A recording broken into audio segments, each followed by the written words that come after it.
It's time for another Out and About with Jamie Grout podcast, and with me again, Stacy Wilson with the Iowa State Extension Service. She is the youth coordinator with more results from yesterday's events and competition at the Jasper County Fair. Thank you again, Stacy, for helping me out with this. Sure. Take it away. Give me the results that you have. Okay. We don't have a lot today because last night, normally at night is when everybody brings their results in from the day's classes and shows.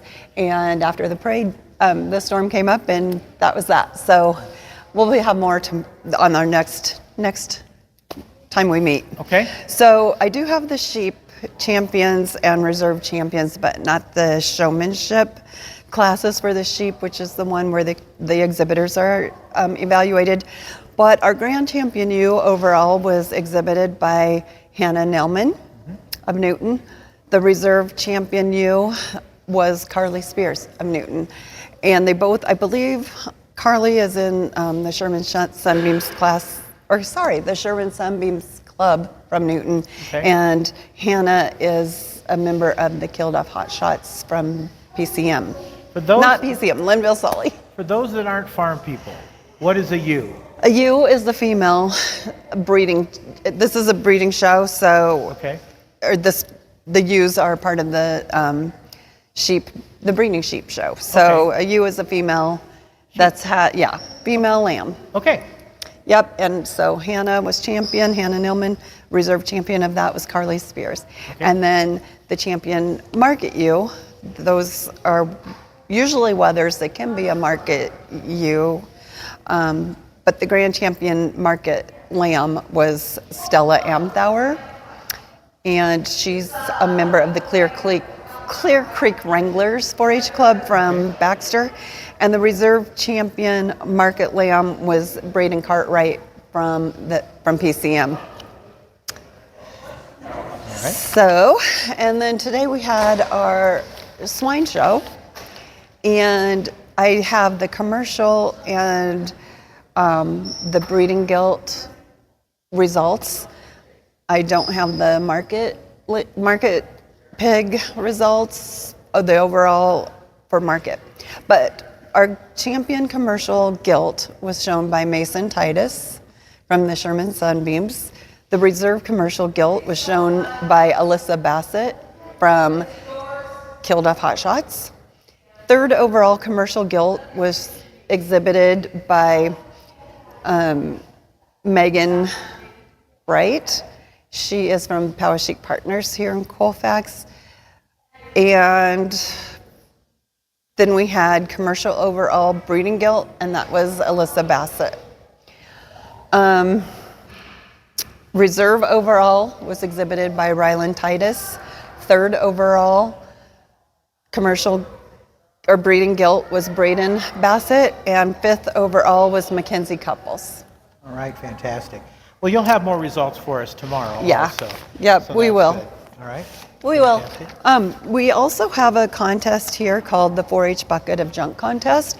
And what that is a welding and design contest. And Coline Welding in Sully, they provide us with 8 buckets of scrap metal. And they are, I could probably say 100% exact in the pieces that are in the buckets, but I'll say 95% because that's very hard, but they try very hard to get all the pieces matching. So the buckets come into our office on a certain day, and they come in just looking like what it says, a bucket of junk or a bucket of scrap metal. And then the first 8 4-H kids to call the office receive a bucket, and they can come in and pick it up. And then there's some guidelines for our contest, but overall, basically they take the bucket home. They have to use, I think, 75% of the scrap metal in it. They can paint some pieces, but they can't add things to it. And then they make a design or a sculpture, and they bring it in. And then those are judged, and the kids participating in that this year were Luke Hansen, Abram Shipley, Caden Buckland, Kason Talsma, Max Bruxvert, Callan Buckland, Lane Cannon, and Tanner Moses. And the winner this year of the overall The overall sculpture was Case and Talisman.